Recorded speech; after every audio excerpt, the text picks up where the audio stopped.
إن الحمد لله والصلاة والسلام على رسول الله صلى الله تعالى عليه وآله وأصحابه وسلم. أما بعد فأعوذ بالله من الشيطان الرجيم. بسم الله الرحمن الرحيم. وَلَقَدْ يَسَّرْنَا الْقُرْآنَ لِلذِّكْرِ فَهَلْ مِن مُّدَّكِرٍ. بلا شبہ یقیناً ہم نے قرآن مجید کو سمجھنے کے لیے بالکل آسان بنا دیا ہے. کیا کوئی ہے جو اس سے نصیحت حاصل کرے؟ اللہم صلی علی محمد النبی الامی وعلی آلہ وصحبہ وبارک وسلم.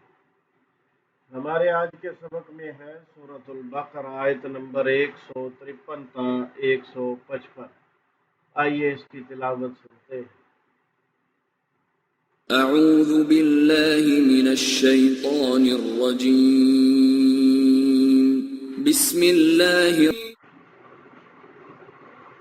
آیت نمبر 153 میں اللہ سبحانہ و تعالی نے ایمان والوں کو مخاطب کیا ہے، اور جب کبھی بھی اللہ تعالیٰ ایمان والوں کو مخاطب کر کے بات کرتے ہیں تو وہ اہم ترین بات ہوتی ہے. تو اس آیت مقدسہ میں اللہ رب العزت نے ارشاد فرمایا، ایمان والوں استعینوا بالصبر والصلاۃ، اللہ سے مدد مانگو صبر کے ساتھ اور صلاۃ کے ساتھ. یعنی آپ نے اللہ سے دعا مانگی، آپ کو مدد کی ضرورت ہے، تو دعا مانگنے کے بعد آپ نے ناشکری شروع نہیں کرنی، پریشان نہیں ہونا.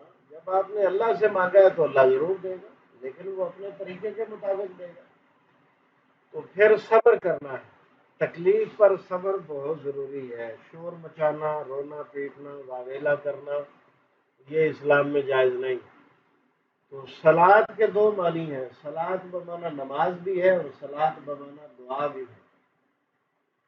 تو نبی اکرم صلی اللہ علیہ وسلم کا اسوہ مبارک یہ ہے کہ آپ کو جب بھی کوئی پریشانی ہوتی، مشکل ہوتی، تو آپ 2 رکعت نفل پڑھتے تھے.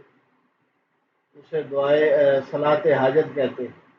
2 رکعت نفل پڑھتے اور اللہ سے دعا کرتے، یعنی آپ دونوں ہی کام کر لیتے. تو لفظی معنی بھی اس کا یہی ہے، مفہومی معنی بھی یہی ہے، اور حقیقت بھی یہی ہے کہ اللہ سے مدد مانگنے کے لیے صبر کے ساتھ ساتھ نماز اور دعا، یعنی یہ تینوں چیزیں ضروری ہیں. ان اللہ مع الصابرین، ان الفاظ کے ساتھ اللہ تعالیٰ نے اپنے ایمان والے بندوں کو تسلی دی ہے کہ تم پریشان نہیں ہونا، میں تو صبر والوں کے ساتھ ہی. ولا تقولوا لمن يقتل في سبيل الله اموات، اور مت کہو انہیں جو اللہ کی راہ میں شہید کیے جاتے ہیں کہ وہ مردہ ہیں. بل احیاء ولکن لا تشعرون، بلکہ وہ زندہ ہیں لیکن ان کی زندگی کا تمہیں شعور نہیں. اللہ کے انبیاء کرام، اللہ کے نیک بندوں میں سب سے پہلا نمبر انبیاء کرام کا ہے. تو اس کے بعد جو ہے یہ شہداء ہیں. ان کے جسموں کو زمین کی مٹی نہیں کھاتی.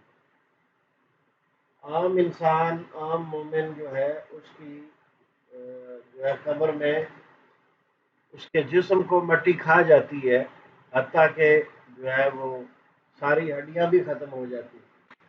لیکن جو اللہ کے خاص بندے ہوتے ہیں، انبیاء کرام ہیں، اولیاء اللہ ہیں، اور یہ شہداء اعظام ہیں، تو ان لوگوں کے جسموں کو مٹی نہیں کھاتی.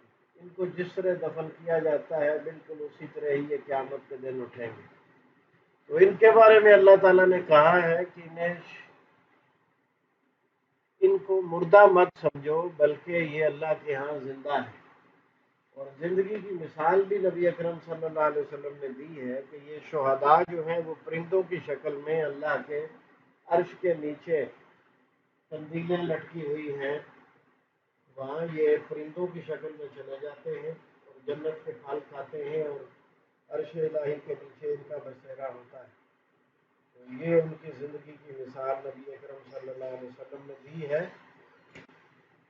اور اس کے علاوہ جو اصل بات ہے وہ یہ ہے کہ جب انسان فوت ہو جاتا ہے، اللہ کے پاس چلا جاتا ہے، تو ایک نئی زندگی شروع ہو جاتی ہے.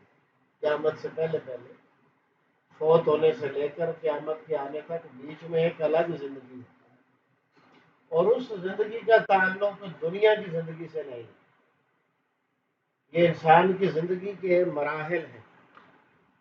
اس دنیا کے بعد جو ہے اور یہ اگلی جو زندگی ہے اس کے اندر انسان زندہ ہوتا ہے، لیکن اس کی زندگی کے لیے جسم ضروری نہیں، اس کی زندگی کے لیے قبر بھی ضروری نہیں.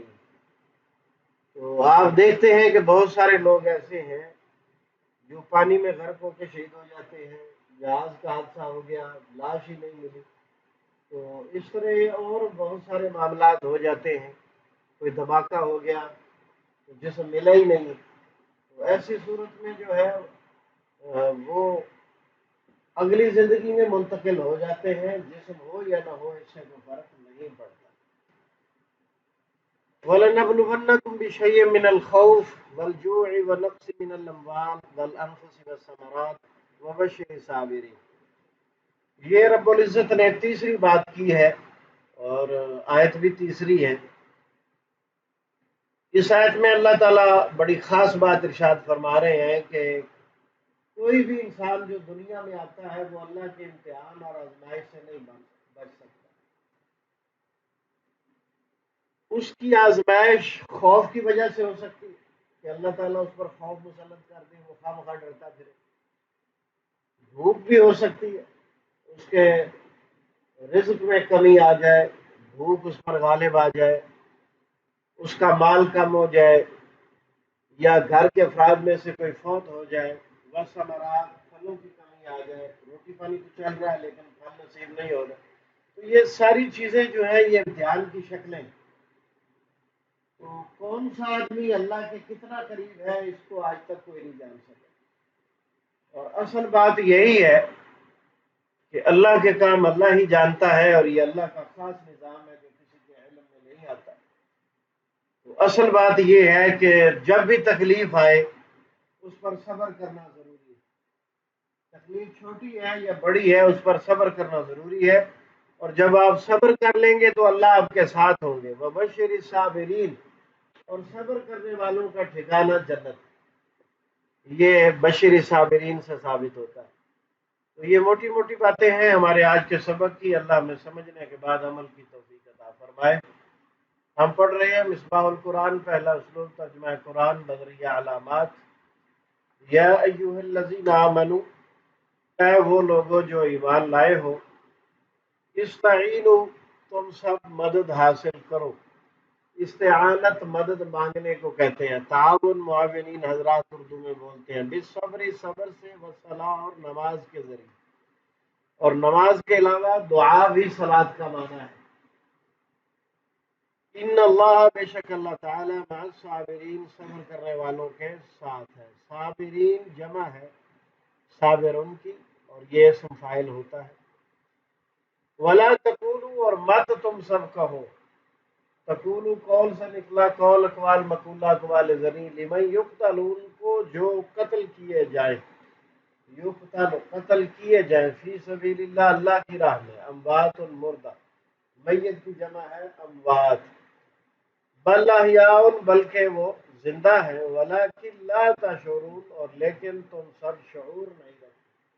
یعنی ان کی زندگی کا تصور تمہاری سمجھ میں آ نہیں سکتا، کیونکہ ان کی زندگی تمہاری زندگی سے الگ ہے.